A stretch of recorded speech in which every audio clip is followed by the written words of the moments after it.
ಹೌದ್ರಿ, ನಾನು ದಿನಾ ಪೂಜೆ ಮಾಡ್ತಾ ಇರ್ತೀನಿ, ದಿನಾ ದೇವ್ರು ನೋಡ್ತಾ ಇರ್ತೀನಿ, ದಿನಾ ಹೋಮಗಳನ್ನ ನಮ್ಮ ಮನೇಲಿ ಎಲ್ಲ ವಿಶೇಷ ಅಂದರೆ ಎವ್ರಿ ಡೇ ನನ್ನ ರಕ್ಷಣೆಗೆ ನೀವು ಬೇಕಲ್ಲ. ಸೊ ನನ್ನ ಮನಸ್ಸಿಗೆ ನೆಮ್ಮದಿಗೆ ಸಮಾಧಾನಕ್ಕೆ ನನಗೆ ದೇವ್ರ ಬಗ್ಗೆ ನಂಬಿಕೆ ಇದೆ, ಧರ್ಮದ ಬಗ್ಗೆ ನಂಬಿಕೆ ಇದೆ, ನನ್ನ ಆಚರಣೆ ಬಗ್ಗೆ ನಂಬಿಕೆ ಇದೆ. ಸೊ ನಾನು ಮಾಡ್ತಾ ಇರ್ತೀನಿ ಎವ್ರಿ ಡೇ.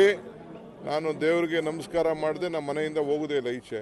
ನಾನು ಯಾವ ದೇವ್ರ ಶಕ್ತಿ ನಾನು ನಂಬ್ಕೊಂಡಿರ್ತೀನಿ, ಎಲ್ಲರ ಬಗ್ಗೆ ನಮಗೆ ಪ್ರೀತಿ ಇದ್ದೇ ಇರ್ತದೆ. ಕುಮಾರಸ್ವಾಮಿ ರಿಯಾಕ್ಟ್ ಮಾಡಿದ್ದಾರೆ ಸರ್, ಶತ್ರುಗಳನ್ನ ನಾಶಪಡಿಸಲಿ ಅಂತ ಹೇಳಿ ಪೂಜೆಯನ್ನ ಮಾಡಿಸ್ಕೊಂಡು ಬಂದಿದ್ದಾರೆ. ದಿನಾ ಮಾಡ್ತಾ ಇರ್ತೀನಿ, ಎವ್ರಿ ಡೇ ಪೂಜೆ ಮಾಡ್ತಾ ಇರ್ತೀನಿ. ಎವ್ರಿ ಡೇ ನನಗೆ ಒಳ್ಳೇದಾಗಲಿ, ನನಗೆ ಯಾರು ತೊಂದರೆ ಕೊಡ್ತಾರೆ ಅವರಿಂದ ಎಲ್ಲ ರಕ್ಷಣೆ ಸಿಗಲಿ ಅಂತೇಳಿ ದೇವ್ರ ಪ್ರಾರ್ಥನೆ ಮಾಡ್ತಾ ಇರ್ತೀನಿ.